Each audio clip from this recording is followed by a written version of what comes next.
Hi, I'm Toby Lapinski for the New England edition of the Fisherman magazine with this week's web fishing report. As reported on the Fisherman.com as well as our Facebook page, I attended the ASMFC meeting last Wednesday in Mystic, Connecticut for the Striped Bass Advisory Panel's big vote. Among several other items which were addressed on the day, new striped bass regulations were set. So effective January 1st, 2015, all coastal states must implement regulations of one fish with a minimum length of 28 inches or submit an alternate option with conservation equivalency measures which meet 25% reduction in harvest.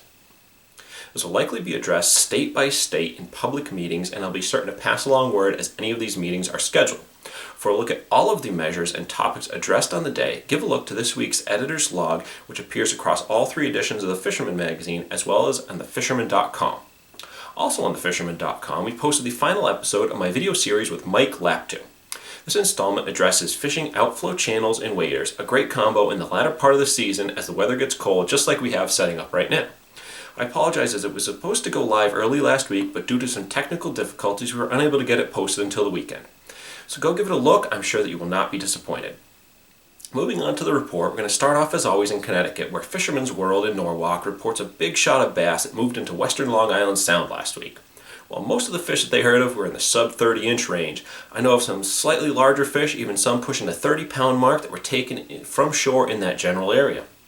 We also talked to Captain TJ at Rock and Roll Charters in Clinton, and he announces that he's extended his season at least through November 16th, as there's no sign of things letting up in his area, with charters loading up on everything from blackfish and sea bass to bluefish and stripers.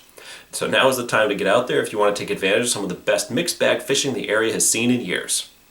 Over in Rhode Island, solid blackfish bite continued this past week, prior to the storm anyway, that rolled in over the weekend, and the big fish of the week made its way to the scales at Galilee Bait and Tackle and weighed in at an impressive 17 plus pounds.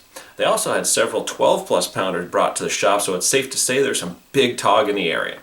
Also, boaters are still getting good numbers of sea bass and small to market cod mixed in with blackfish, so you just never know what that next drop's going to produce. Up in Massachusetts, there was a bush of decent bass in the canal in the beginning of the week, with several over 30 pounds being caught, according to the guys up at Red Top Sporting Goods.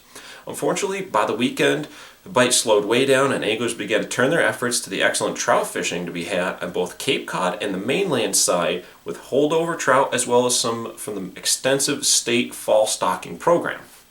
So there you have it. That's this week's web fishing report. I'm Toby Lapinski for the New England edition of the Fisherman magazine, wishing you tight lines on the water.